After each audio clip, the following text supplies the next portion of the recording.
అనిల్ రావిపూడి టాలీవుడ్ ఇండస్ట్రీలో ఓటమెరుగని దర్శకుడిగా భారీ ఇమేజ్ సొంతం చేసుకున్నారు.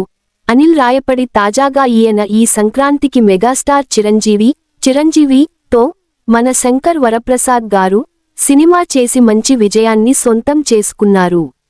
చిరంజీవి హీరోగా వచ్చిన ఈ సినిమా ఇప్పటికీ బాక్స్ ఆఫీస్ వద్ద దూసుకుపోతోంది. అయితే కొంతమంది చిరంజీవి యాంటీ అభిమానులు ఇది డాడీ, తులసి, విశ్వాసం సినిమాలకు దగ్గరగా ఉంది అని కామెంట్లు చేయగా, మరికొంతమంది ఈ 3 కథలను బేస్ చేసుకుని మన శంకర్ వరప్రసాద్ గారు స్క్రిప్ట్ను అనిల్ సిద్ధం చేశారు అంటూ నెట్టింట పోస్ట్లు కూడా పెడుతున్నారు. ఆ సినిమా మూలమే మన శంకర వరప్రసాద్ గారు.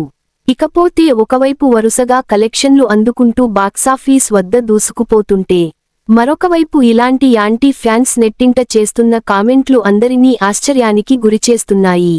ఈ నేపథ్యంలోనే ప్రముఖ డైరెక్టర్ అనిల్ రావిపూడి ఈ రూమర్స్ పై స్పందించారు.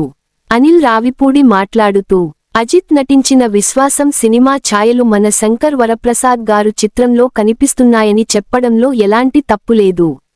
ఎందుకంటే ఈ 2 సినిమాలలో హీరోయిన్గా నయనతార నే నటించారు.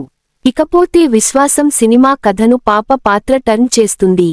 అయితే అలాంటి కాన్సెప్ట్ కథతో తెలుగులో డాడీ సినిమా ఎప్పుడో వచ్చింది.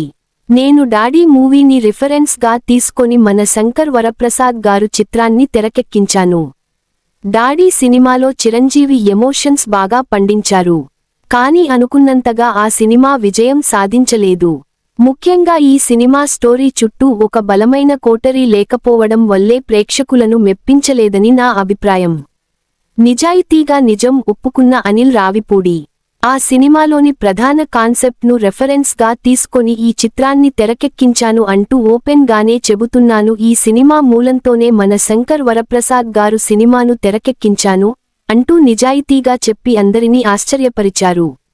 మొత్తానికైతే అనిల్ రావిపూడి ఆ సినిమా నుండి మూలం తీసుకొని ఆడియన్స్ పల్స్ను బాగా పట్టుకున్న అనిల్ రావిపూడి, వారికి తగ్గట్టుగానే తనదైన స్టైల్లో మన శంకర్ వరప్రసాద్ గారు చిత్ర కథను సిద్ధం చేసుకుని ప్రేక్షకులకు కావాల్సినంత స్టఫ్ను అందించారు.